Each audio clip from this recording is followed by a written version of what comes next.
नमस्कार दोस्तों, sky educare के ऑनलाइन डिजिटल प्लेटफॉर्म पर आप सभी का हार्दिक स्वागत, हार्दिक अभिनंदन है।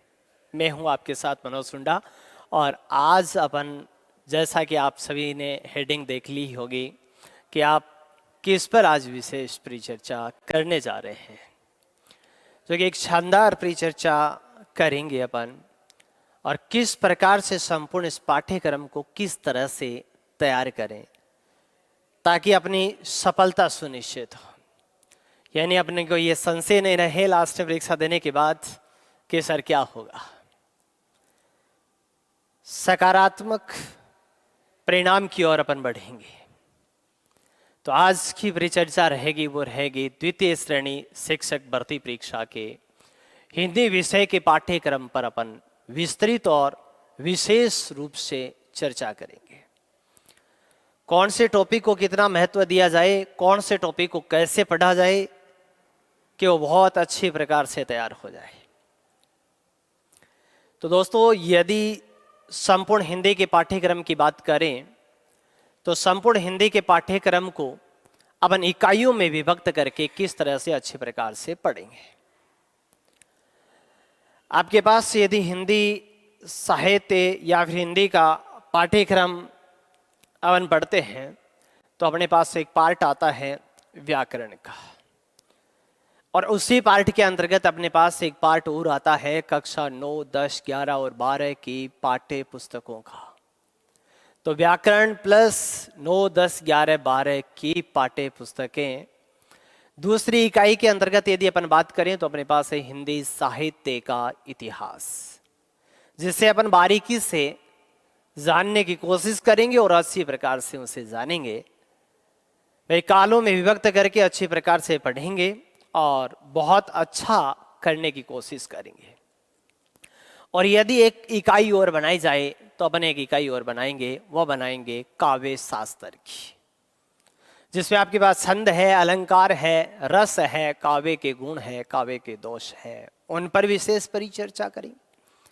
और एक अपने पास जो पार्ट है वो है शिक्षण विधियों का, टीचिंग मेथड का। तो इन सभी पर विशेष परिचर्चा होगी और विशेष जानकारी मैं आपको दूंगा कि कौन से सब्जेक्ट को या कौन से पार्ट को अपन किस प्रकार से पढ़ें। दोस्तों, यदि पहले पार्ट के अंतर्गत एक हिस्से व्याकरण वाले की अगर अपन बात करें तो उसको कितना पढ़ना है, किस टॉपिक पर कितना ध्यान देना है और उस टॉपिक को कहां तक पढ़ना है, ये जानने की कोशिश करते दोस्तों। अब दोस्तों, यदि हिंदी की व्याकरण की अगर अपन बात करें तो इसको वास्तविक रूप में पढ़ा कैसे जाता है। तो हिंदी व्याकरण वाला पार्ट अपने लिए एक एक पार्ट इंपॉर्टेंट है, हर एक पार्ट इंपॉर्टेंट है, प्रत्येक प्रकरण इंपॉर्टेंट है, प्रत्येक कड़ी इंपॉर्टेंट है, जिसे कैसे पढ़ा जाए और कैसे अच्छा परिणाम आए। हिंदी की यदि व्याकरण की बात करें तो संपूर्ण हिंदी की व्याकरण को आप 3 इकाइयों में विभक्त कर सकते हैं, और 3 इकाइयों में विभक्त करके बहुत अच्छी प्रकार से इसे पढ़ा जा सकता है। यदि 3 इकाइयों में विभक्त करें तो 3 इकाइयां क्या बनाओगे आप। पहली इकाई आप बनाएंगे, वो बनाएंगे वर्ण विचार की, इस पर विस्तृत चर्चा करेंगे। और दूसरा पार्ट, दूसरी इकाई आप बनाएंगे, वो बनाएंगे शब्द विचार की। और तीसरी इकाई आप प्रस्तुत करेंगे, वो करेंगे वाक्य विचार की, जो कि व्याकरण को क्रमबद्ध रूप से पढ़ने का एक प्रारूप है। जब हिंदी की व्याकरण या किसी भी भाषा की व्याकरण पढ़ी जाती है तो उसमें क्रमबद्धता ये आती है, वर्ण विचार, शब्द विचार और वाक्य विचार। जबकि मनोवैज्ञानिक तरीके से यदि व्याकरण को पढ़ा जाए तो इकाइयां उल्टे क्रम में हो जाती है। सबसे पहले वाक्य विचार, फिर शब्द और फिर वर्ण। यह वैज्ञानिक कर्म होता है व्याकरण को पढ़ने का। अब देखिएगा, ये तीन आपके पास पार्ट है जिसमें एक वर्ण विचार है, एक शब्द विचार है और एक वाक्य विचार है। तीनों टॉपिकों को किस तरह से पढ़ा जाए और इन तीनों टॉपिकों के अंतर्गत हिंदी की संपूर्ण व्याकरण समाहित हो जाती है। इसका मतलब अपन टॉपिक बहुत लेकर के चलते हैं, लेकिन वास्तविक रूप में टॉपिक कितने हैं? तीन ही है। वर्ण विचार है, शब्द विचार है और वाक्य विचार है। अब देखिएगा, पहला जो आपके पास पार्ट है वर्ण विचार वाला, वर्ण विचार वाले अंश की यदि अपन बात करें तो वर्ण विचार वाले पार्ट में, इस प्रकरण में आपके पास दो हिस्से बन जाते हैं। वर्ण विचार वाले की बात करेंगे तो इसके दो हिस्से बना लीजिए और दो हिस्सों को बहुत अच्छी प्रकार से आप पढ़ेंगे। यहां पर इसके दो पार्ट अपन अगर यदि बना लें तो एक तो अपने पास होगा, वो होगा स्वरों का ज्ञान, और दूसरा पार्ट होगा व्यंजन।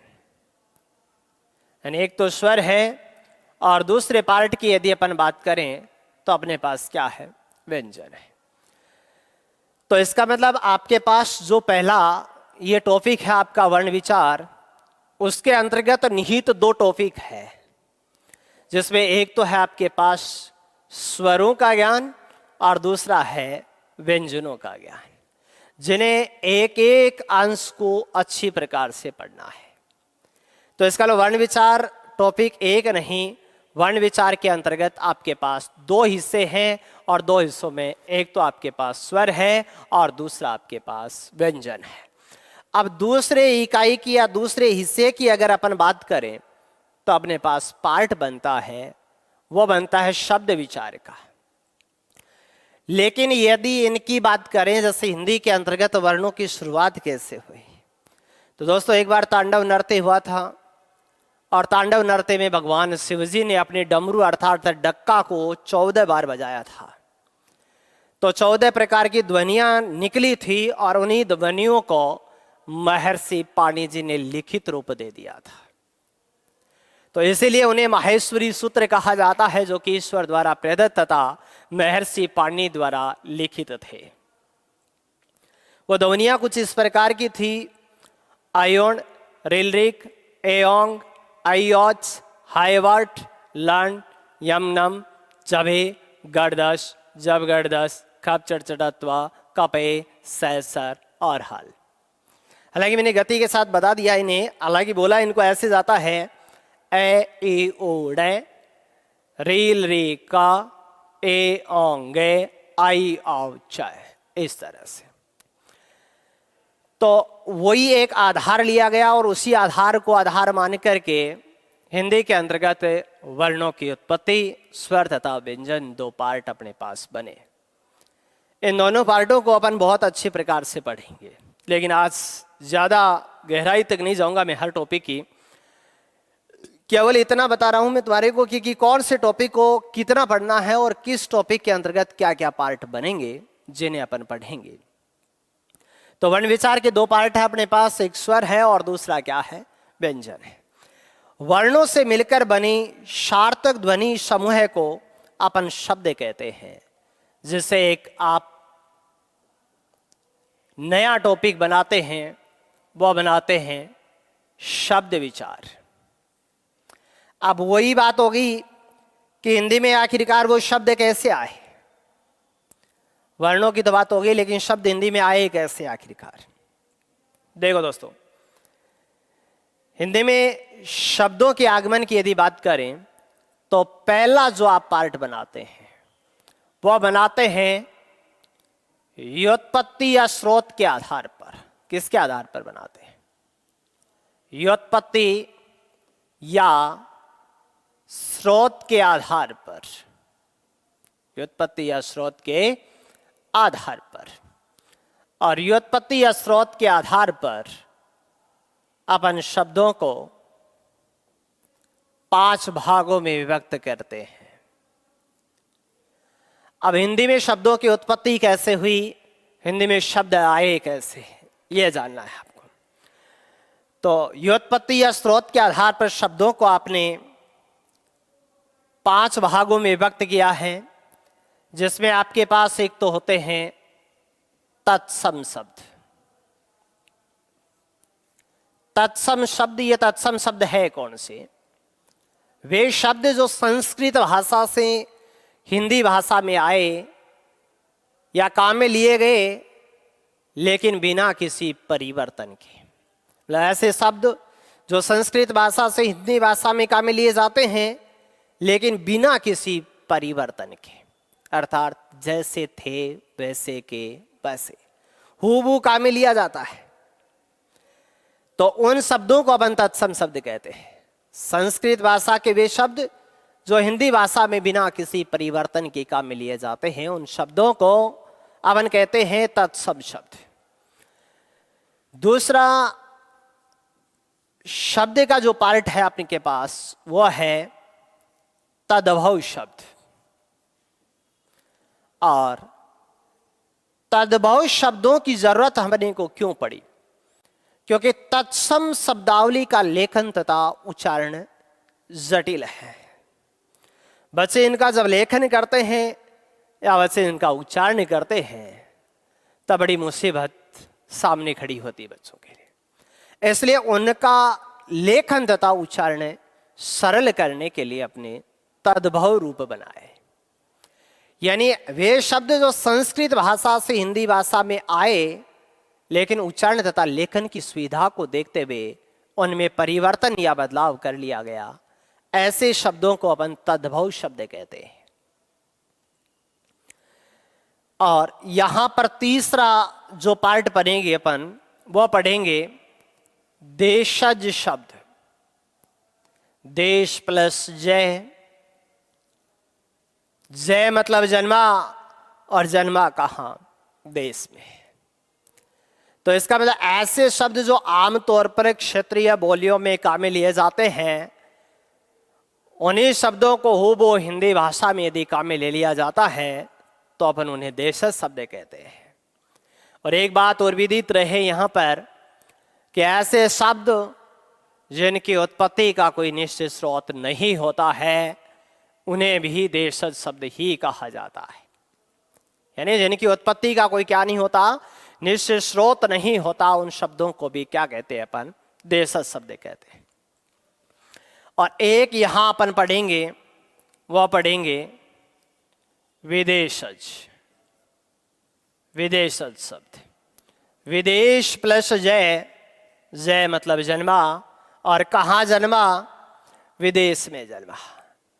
इसका मतलब वे शब्द जो आमतौर पर विदेशी भाषाओं के हैं, चाहे वो अरबी की बात करें, चाहे फारसी की बात करें, चाहे पुर्तगाली की बात करें, चाहे फ्रेंच, यूनानी, जापानी, डच, अंग्रेजी, ये विदेशी भाषाओं के शब्द हैं जिनको हिंदी में ऐसा कैसा काम लिया जाता है, जिन्हें हमें हिंदी के अंतर्गत नाम दे देते हैं, उसे विदेशज शब्द।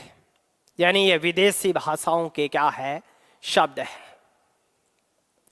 और एक अपने पास यहां शब्द होंगे, वो होंगे संकर शब्द। कौन से? संकर शब्द। एक शब्द संकर होता है, शंकर, जिसमें पहला से आता है, उसका मतलब शिवजी है, और इस संकर का मतलब मिश्रण होता है। दो अलग अलग भाषाओं से मिलकर बने शब्दों को अपन संकर शब्द कहते हैं। दो अलग अलग भाषाओं से मिलकर बने शब्दों को संकर शब्द कहते हैं। तो दोस्तों, उत्पत्ति या स्रोत के आधार पर आपको इस तरह से एक पार्ट विभक्त करना है, एक बनाना है हिस्सा, कि किस किस टॉपिक के अंतर्गत कौन कौन से उपभाग बनते हैं, और एक एक उपभाग का बड़ी बारीकी से ज्ञान करना है। तो तत्सम शब्द हो गए, वे शब्द जो संस्कृत भाषा से हिंदी भाषा में आए, लेकिन किसी भी प्रकार का कोई परिवर्तन या बदलाव नहीं किया गया, ऐसे शब्दों को अपन तत्सम शब्द कहते हैं। और वे शब्द जो संस्कृत भाषा से हिंदी भाषा में आए, लेकिन लेखन तथा उच्चारण की सुविधा को देखते हुए उनमें परिवर्तन या बदलाव कर लिया गया, ऐसे शब्दों को अपन तद्भव शब्द कहते हैं। और आमतौर पर क्षेत्रीय बोलियों के शब्दों को अपन हिंदी भाषा के अंतर्गत काम में लेते हैं, जिन्हें देशज शब्द कहा जाता है। और ऐसे शब्द हैं जिनकी उत्पत्ति का कोई निश्चित स्रोत नहीं होता है। उन शब्दों को भी किस श्रेणी में सम्मिलित करोगे? देशज शब्दों की श्रेणी में सम्मिलित करोगे। और एक आपके पास है विदेशज शब्द, जो कि विदेशी भाषाओं के शब्द है, और इनको भी इसी तरह से काम में लिया जाता है जैसे विदेशी भाषाओं में काम में लिया जाता है। तो विभिन्न भाषाओं के शब्द जैसे अरबी, फारसी, पुर्तगाली, फ्रेंच बताया था अभी तुम्हारे को, और दो अलग अलग भाषाओं से मिलकर बने शब्दों को क्या कहा जाता है? संकर शब्द कहा जाता है।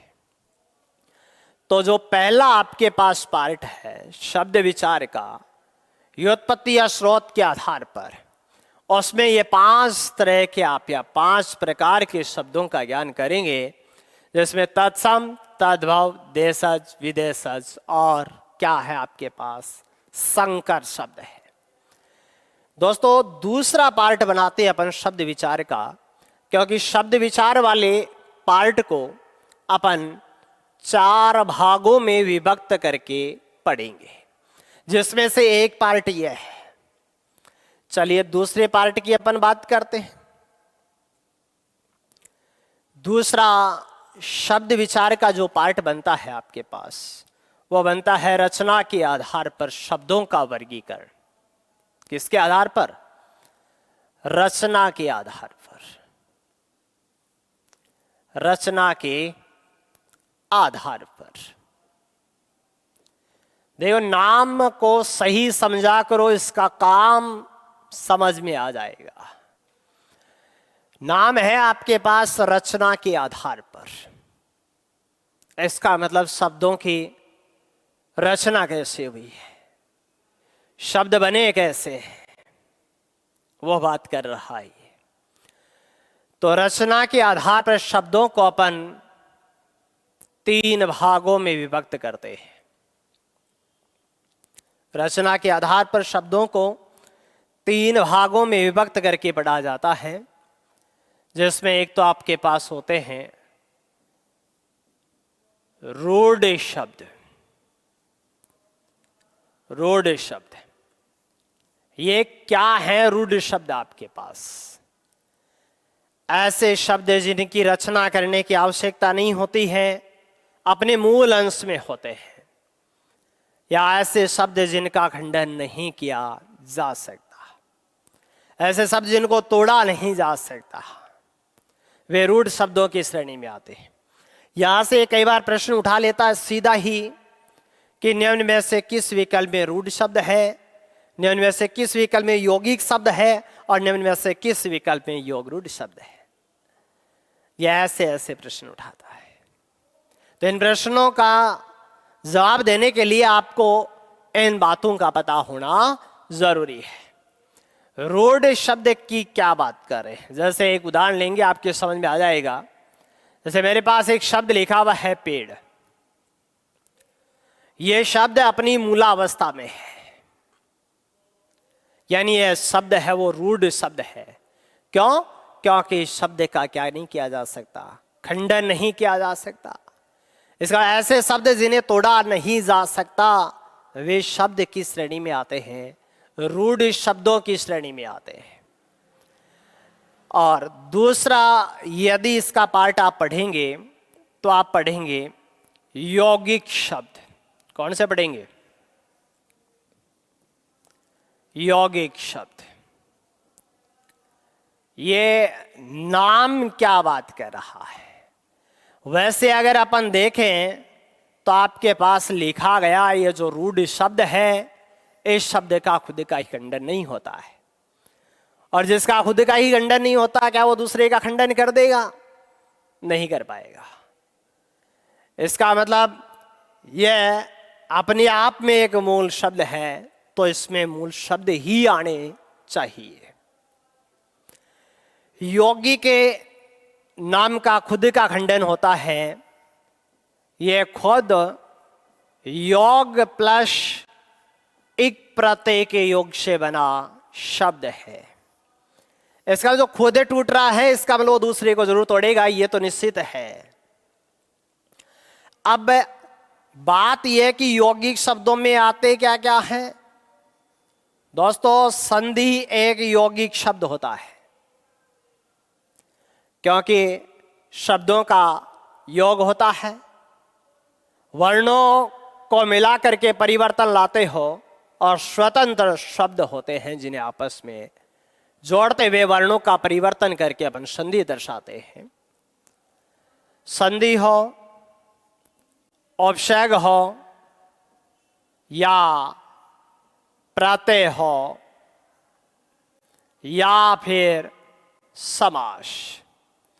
लेकिन दोस्तों संपूर्ण समासिक पद यौगिक शब्द नहीं होते हैं। संपूर्ण समास के पद यौगिक नहीं होते हैं। कि समास को छोड़ दीजिएगा, बहुव्रीहि समास को छोड़ दीजिएगा, क्योंकि बहुव्रीहि समास के उदाहरण क्या नहीं होते, यौगिक नहीं होते हैं। तो फिर क्या होते हैं ये जानने की आवश्यकता है। तो नंबर 3, रचना के आधार पर अपन शब्द बनाते हैं, वो बनाते हैं योग रूढ़ शब्द। कौन से शब्द बनाते हैं? योग रूढ़ शब्द बनाते हैं। योग रूढ़ शब्द बहुव्रीहि समास के ही उदाहरणों को कहा जाता है। इसका मतलब बहुव्रीहि समास के समस्त उदाहरण है वो क्या होंगे? योग रूढ़ शब्द होंगे। कैसे योग रूढ़ बन रहे हैं ये देखिएगा। एक उदाहरण लेकर के इन्हें समझते हैं कि ये योग रूढ़ क्यों कहलाते हैं। जैसे मेरे पास एक शब्द लिखा हुआ है दशानन, और मैं आपसे ये प्रश्न करूंगा, क्या मुझे एक बात बताइए, क्या 10 में आनन का योग है या फिर नहीं है? 10 में आनन का योग है, ये बात आप कहते हैं कि 10 में आनन का क्या है? योग है। और 10 है आनन, जिसके वह कौन है? रावण है। इसका मतलब यह शब्द किसके लिए रूढ़ हो गया? रावण के लिए रूढ़ हो गया।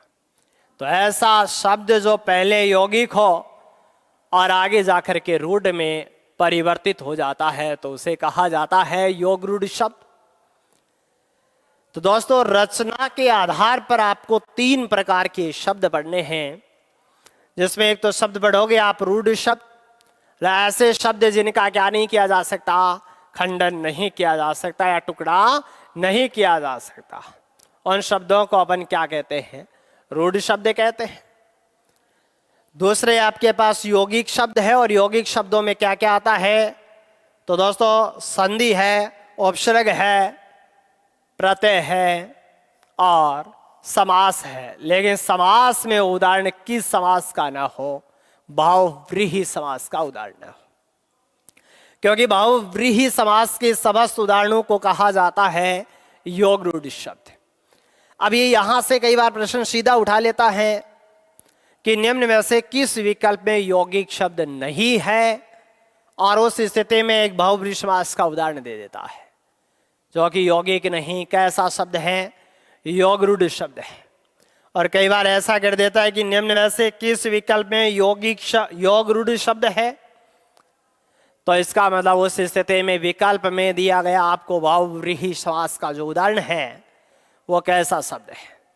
वो योग रूढ़ शब्द है। तो रचना के आधार पर उक्त तीनों प्रकरणों की बात करोगे आप, जिसमें रूढ़ शब्द भी आएगा, यौगिक भी आएगा और योग रूढ़ शब्द भी आएगा। या टॉपिक दिखाई दे रहे हैं तुम्हारे को 4, संधि, उपसर्ग, प्रत्यय और समास।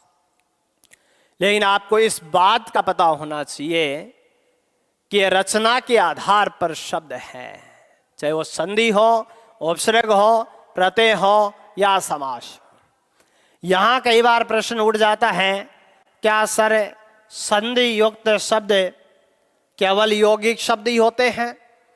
जी नहीं, ऐसा शब्द जिसमें संधि है और संधि होने के साथ साथ बहुव्रीहि समास भी हो सकता है तो योगरूढ़ शब्द हो जाएगा।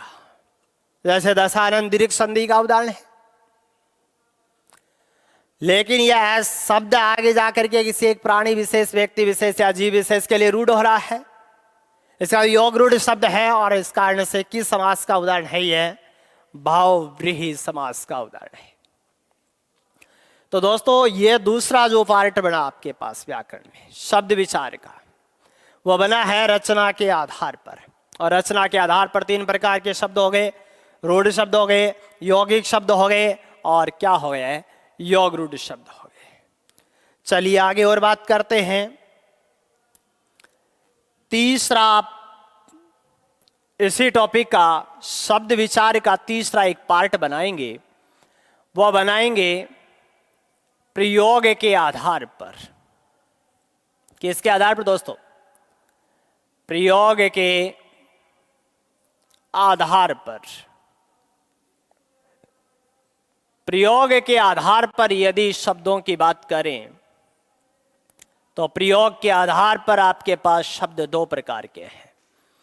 यहां से विगत सेकंड ग्रेड परीक्षा के अंतर्गत प्रश्न आया है सीधा, जिन पर अपना ध्यान नहीं जाता है। और यह बात बहुत इंपॉर्टेंट है, ध्यान रखना। इसका मतलब प्रयोग के आधार पर शब्दों को दो भागों में विभक्त करते हैं अपन, जिसमें एक तो अपने पास होते हैं विकारी और दूसरे होते हैं अविकारी। एक पार्ट तो बनेगा, वह बनेगा विकारी शब्द।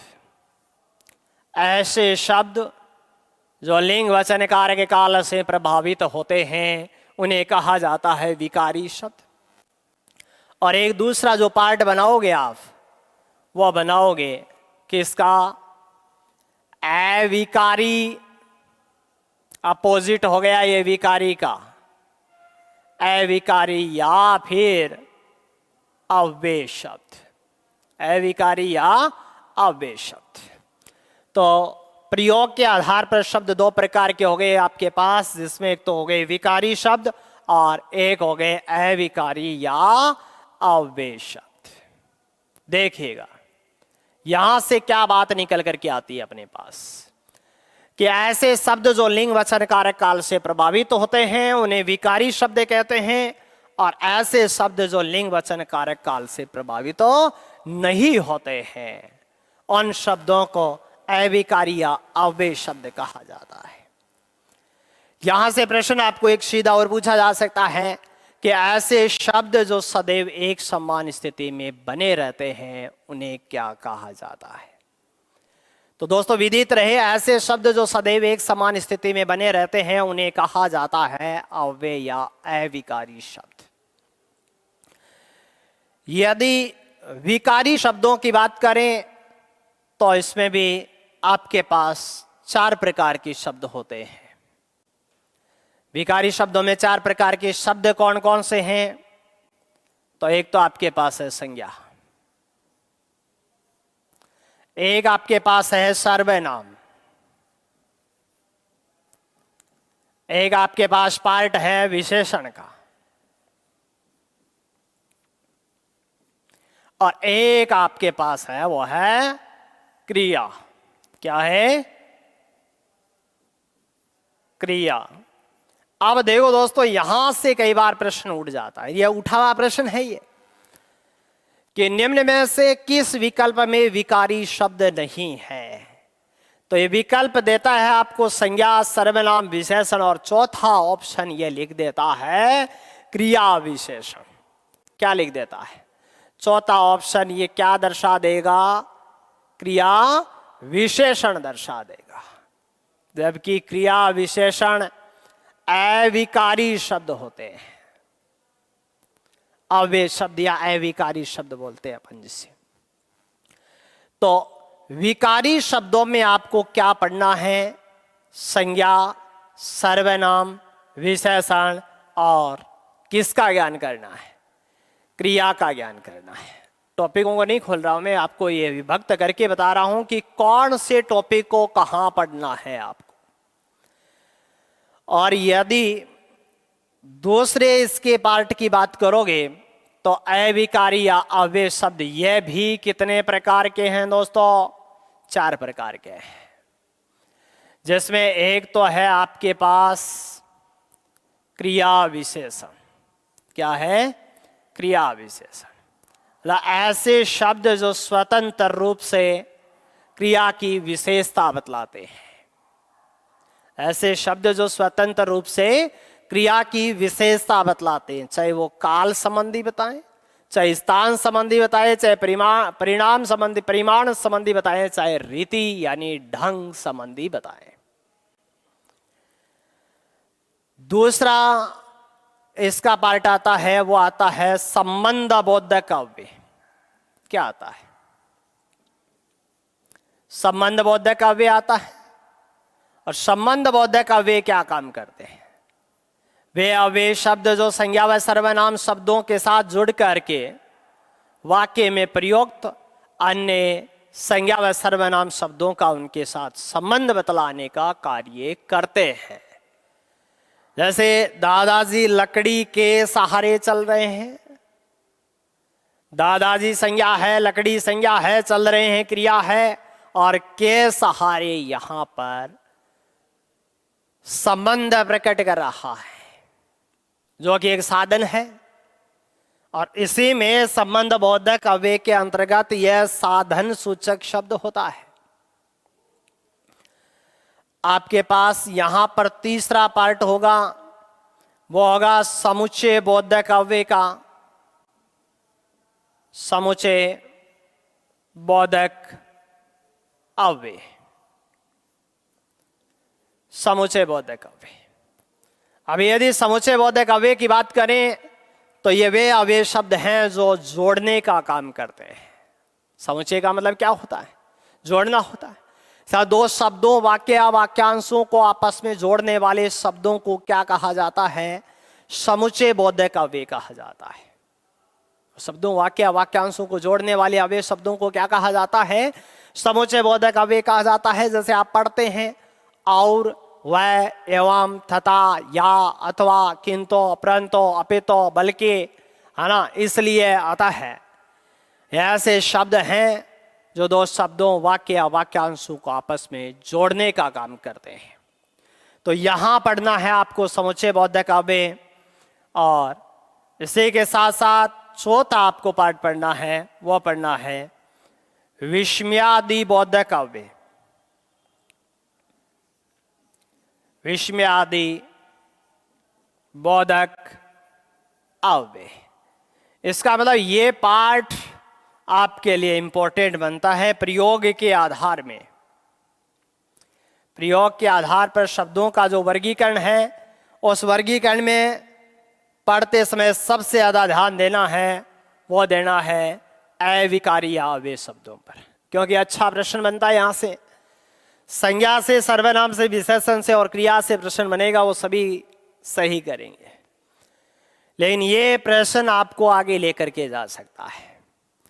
क्रिया विशेषण की बात करें, संबंध बोधक की बात करें, समुच्चय बोधक की बात करें, विस्मयादि बोधक की बात करें। विस्मयादि बोधक अव्यय ऐसे अव्यय शब्द जो विस्मय, आश्चर्य, शौक, घृणा, प्रसन्नता इत्यादि के भावों का बोध कराते हैं, उन्हें कहते हैं अपन विस्मयादि बोधक अव्यय। और साथ ही साथ दोस्तों एक टॉपिक और पढ़ना होगा आपको इस जगह, और वो पढ़ना होगा निपात। निपात और अव्यय की परिभाषाओं में कोई अंतर नहीं होता है, क्योंकि अविकारी अव्यय शब्द भी वही होते हैं जो लिंग वचन कार्यकाल से प्रभावित नहीं होते, और निपात भी वही हैं जो लिंग वचन कार्यकाल से प्रभावित नहीं होते, स्वतंत्र रूप से प्रयुक्त होते हैं। लेकिन निपात पहले वाले शब्द पर जोर डालने का काम करते हैं। जैसे ही, भी तो पहले वाले शब्द पर ये जोर डालने का काम करते हैं। जैसे मैं जयपुर भी गया था, इसका मतलब भी किस पर जोर डाल रहा है? जयपुर पर, जो कि क्या है? निपात है। क्या है? निपात है। आगे और चर्चा करेंगे इसकी विस्तृत। एक बार पाठ्यक्रम को खोल लेते हैं पूरे को, क्योंकि विस्तृत पाठ्यक्रम है। एक एक इकाई को लेकर के बैठ गए तो बहुत लंबा चला जाएगा। जैसे छोटा वीडियो, और छोटे वीडियो के अंतर्गत आप एक बार पूरे के पूरे टॉपिकों में एक बार घूम करके आ जाएं कि कौन कौन से टॉपिक हैं अपने पास और कौन कौन से टॉपिकों में किस किस टॉपिक को कितना कितना महत्व देना है और कितना वो इम्पोर्टेंट है अपने लिए। अब दोस्तों, यदि यही शब्द की आगे अगर बात करें, कड़ी को बढ़ाएं, तो इसका चौथा जो अपने पास पार्ट बनता है वह बनता है अर्थ के आधार पर। किसके आधार पर? अर्थ के आधार पर। अर्थ के आधार पर यह आपके शब्द की शक्ति है। अर्थ के आधार पर, अर्थ के आधार पर शब्दों को तीन ही भागों में विभक्त किया जाता है। तीन भागों में विभक्त करते हो, कैसे विभक्त करोगे? एक आपके पास शब्द होते हैं अभिधार्थ। क्या होते हैं? अभिधार्थ होते हैं। एक आपके पास लक्ष्यार्थ होते हैं। अभिधार्थ, लक्ष्यार्थ, और एक आपके पास शब्द होते हैं वह होते हैं व्यंग्यार्थ। अभिधार्थ, लक्ष्यार्थ और व्यंग्यार्थ। अभिधार्थ हो गए, लक्ष्यार्थ हो गए और व्यंग्यार्थ हो गए। इसका मतलब ये बात कह रहा है तुम्हारे से कि ऐसा शब्द जिसका सीधा सीधा अर्थ निकल जाए उसे कहते हैं अभिधार्थ। यानी वक्ता द्वारा कही गई बात श्रोता सीधी डायरेक्टली ग्रहण कर लेता है और कहने का मतलब वही होता है। यानी उसमें कोई अन्य बात निहित नहीं होती है, सीधा अर्थ समझ में आता है, वह है अभिधार्थ। और कही गई बात लक्षणों के आधार पर यदि पता चले तो वह है लक्ष्यार्थ। और बात कुछ और लेकिन अर्थ कुछ और, तो वो है व्यंग्यार्थ। जैसे एक उदाहरण लेते हैं, अपने पास एक शब्द लिखा हुआ है गधा। क्या आप सभी जानते हैं कि एक पशु विशेष है, लेकिन इसको तीन अर्थों में काम में लिया जा सकता है। जैसे अपन ये कहें कि गधा घास चर रहा है, गधा घास चर रहा है, इसका मतलब वो एक पशु विशेष है जो कि क्या कर रहा है? घास चर रहा है। यहां गधे का अर्थ क्या? गधे का अर्थ लिया जाएगा एक पशु विशेष। लेकिन आप इसी शब्दावली को, यानी इसी गधे शब्द को किस तरह से काम लेते हैं? ऐसे काम लेते हैं कि मेरा मित्र गधा है, मेरा मित्र गधा है। तो अब आपने अपने मित्र को उपमा देने के लिए गधे शब्द का प्रयोग किया है। क्या वो वास्तव में गधा है या फिर उसके लक्षण है वो गधे के समान है? तो वास्तविक में वो गधा नहीं है, उसके लक्षण किसके समान है? गधे के समान है। तो मेरा मित्र गधा है, इसका मतलब इस जगह गधे का अर्थ है मूर्ख। क्या अर्थ है? मूर्ख का अर्थ लिया जाएगा। और एक ऐसे कह दिया, इस देश में गधे घास चरते हैं, घोड़े भूखे मरते हैं।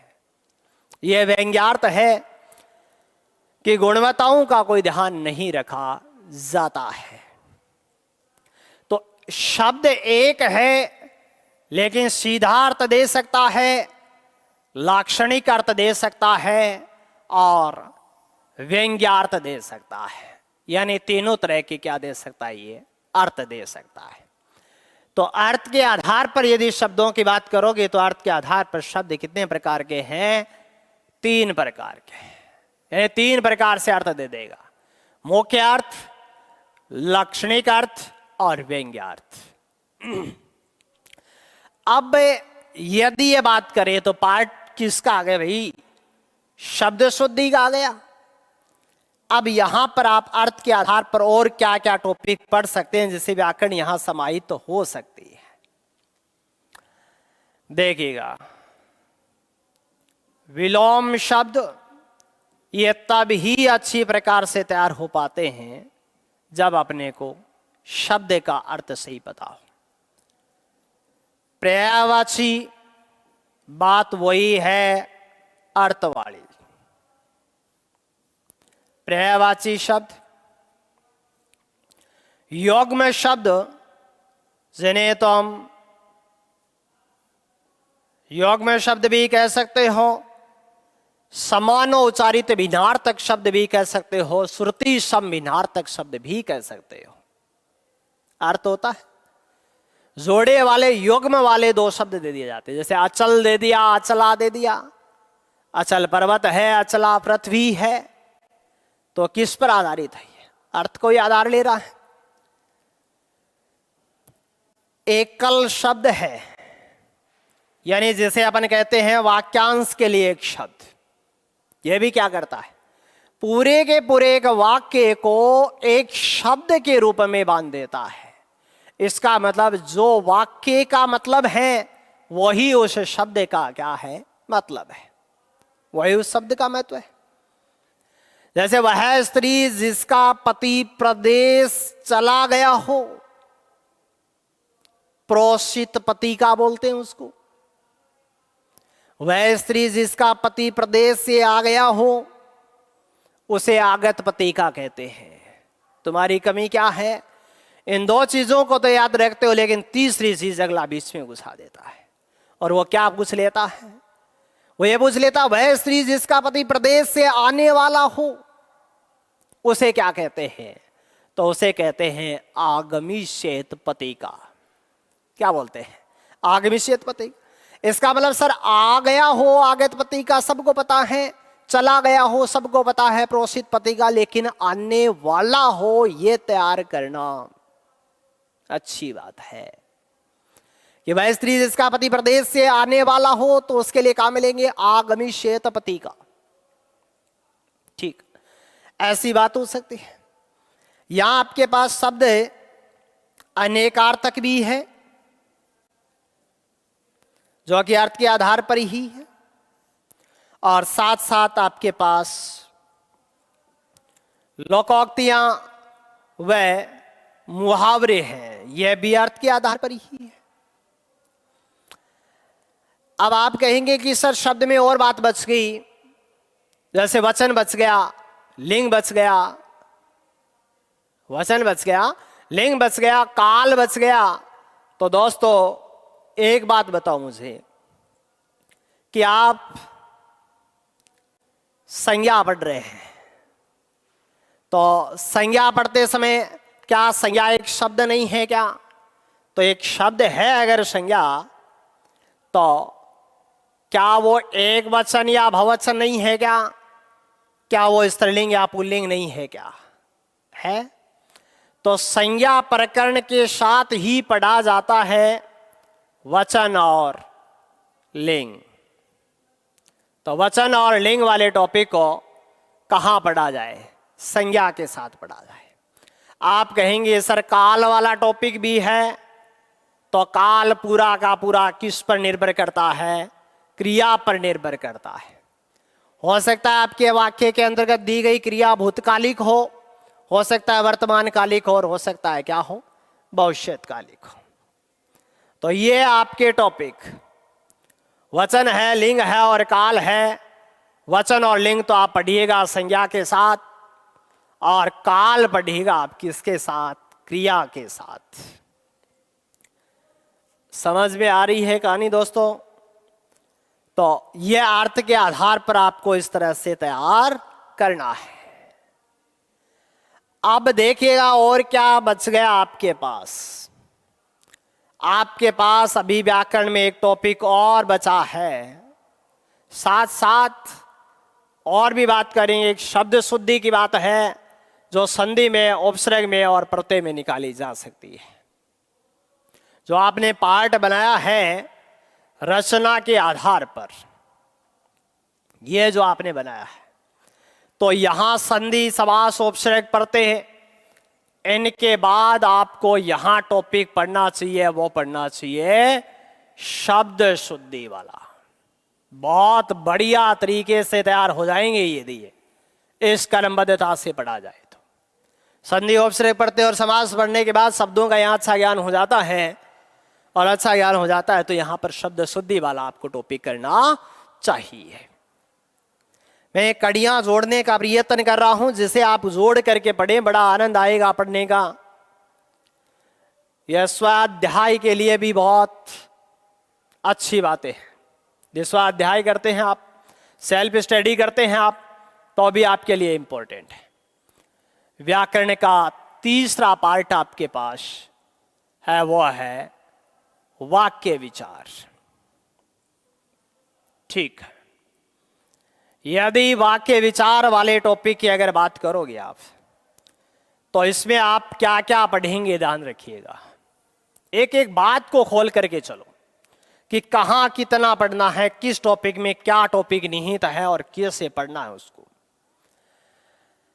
यदि वाक्य की बात करें तो आप यहां पर एक तो वाक्य पढ़ेंगे रचना के आधार पर। किसके आधार पर? रचना के आधार पर। रचना के आधार पर आपके पास वाक्य तीन प्रकार के हैं, जिसमें एक तो आपके पास साधारण, सरल या सामान्य वाक्य है, एक मिश्र वाक्य है और एक आपके पास संयुक्त वाक्य है। अब देखो, जोड़ने का प्रयत्न नहीं करते, तुम्हारी में सबसे बड़ी कमी है ये, आपस में एक दूसरे टॉपिक को जोड़ते नहीं हो। पहला आपके पास वाक्य है वह है साधारण वाक्य, सरल वाक्य, या फिर अपन उसे सामान्य वाक्य भी कहते हैं। साधारण या सरल वाक्य पढ़ने के बाद आपको वाक्य हमेशा पढ़ना चाहिए संयुक्त वाक्य। क्यों? क्योंकि संयुक्त वाक्य में आप ये कहते हैं कि दो या दो से अधिक साधारण वाक्यों को यदि किसी समुच्चय बोधक अव्यय द्वारा जोड़ दिया जाए तो वाक्य कैसा बन जाता है? संयुक्त वाक्य बन जाता है। तो साधारण वाक्य के बाद आप संयुक्त वाक्य पढ़ें ताकि आप उसमें तुलना कर सकें। जब तक आप तुलना नहीं करेंगे एक दूसरे में, तब तक आप उससे समस्या से या उस समस्या से निकल नहीं पाएंगे।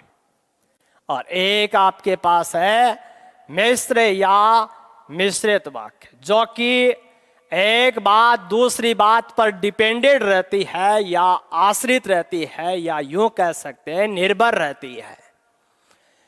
तो रचना के आधार पर वाक्य तीन प्रकार के हैं, साधारण वाक्य हो गया, संयुक्त वाक्य हो गया और मिश्र वाक्य हो गया। अब आपको एक और पार्ट बनाना है वाक्य वाले में, और वो बनाना है किसके आधार पर? अर्थ के आधार पर। दोस्तों, यदि अर्थ के आधार पर वाक्य की बात करें तो अर्थ के आधार पर वाक्यों को 8 भागों में विभक्त किया जाता है। सेंटेंस यानी वाक्य का जो जो अर्थ है उस अर्थ को आधार बनाया करो हमेशा, क्योंकि आधार किसको बनाया जा रहा है? यहां पर अर्थ को बनाया जा रहा है। आप हेडिंग देखते ही नहीं है किसी टॉपिक की, आप टॉपिक की हेडिंग पढ़ते हैं बहुत जल्दबाजी में, और उसमें निहित बात को आप पढ़ते बड़ी गहराई से, फिर आप कहते हैं सर समझ में नहीं आई बात। या आपने टॉपिक का नाम ही सही नहीं समझा, उसका मीनिंग क्या है, उसका मतलब क्या है। यदि ये बात आपने नहीं सीखी है तो फिर बताओ उसमें टॉपिक में निहित बात कैसे समझ पाओगे भाई। ये बेचारा लिख करके कह रहा है तुम्हारे को कि रचना के आधार पर इसका मतलब वाक्यों का निर्माण करना है। तो रचना में साधारण हो सकता है, संयुक्त हो सकता है और मिश्र हो सकता है। अब वो नाम कह रहा है तुम्हें कि अर्थ के आधार पर, यानी इसका मतलब किसको आधार बना रहा है? वो अर्थ को आधार बना रहा है। अर्थ को आधार बना रहा है, इसका मतलब इसमें एक वाक्य है आपके पास विधानार्थक। दोस्तों याद रहे, प्रत्येक वाक्य विधानार्थक होता है, क्योंकि विधान का मतलब इससे है करना या होना, और वो क्रिया का अर्थ भी करना या होना होता है। यानी किसी काम के करने या होने को ही क्या कहा जाता है? क्रिया कहा जाता है। तो ये तो प्रत्येक वाक्य में होगा, क्योंकि प्रत्येक वाक्य में आपके पास क्रिया है, और वाक्य या तो होने के संबंध में आएगा या करने के संबंध में आएगा।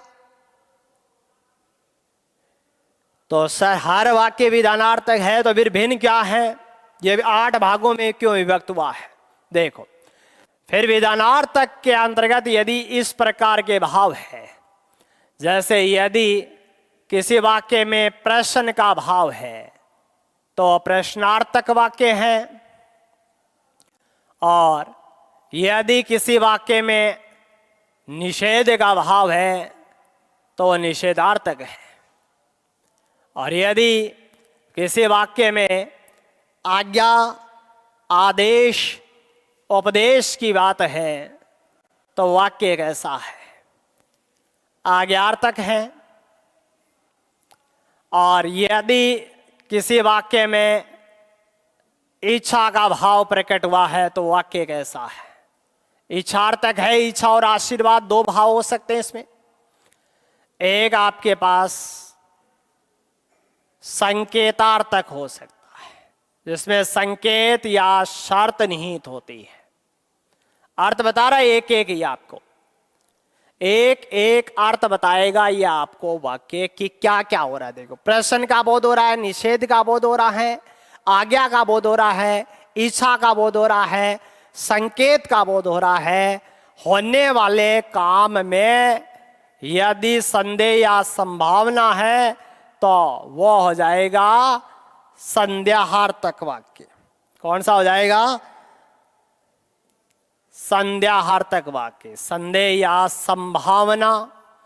और एक ऐसा वाक्य होता है जिसमें विस्मय, आश्चर्य, शौक, घृणा, प्रसन्नता इत्यादि के भावों का बोध होता है, वो होता है विस्मयादि बोधक वाक्य। क्या होता है? विस्मयादि बोधक वाक्य होता है। तो यदि इसकी बात करें तो ये रचना के आधार पर है, ये अर्थ के आधार पर है। और एक और पार्ट आप बनाएंगे वाक्य में, वह बनाएंगे क्रिया के आधार पर।